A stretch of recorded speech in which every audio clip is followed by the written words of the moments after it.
Lesson number 25, 3.7. Let's speak. Hello children.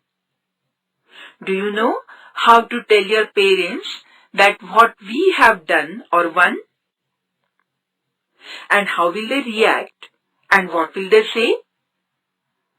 In this lesson, we'll learn how to speak such sentences.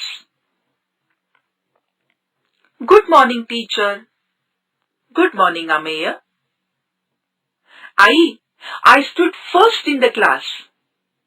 I am proud of you, my son. Baba, I won the match. Congratulations. Thank you, Grandpa, for telling me interesting stories. You are always welcome, my child. You cannot park your car here. I am sorry, sir. Now, you practice it with your teacher and I, Baba.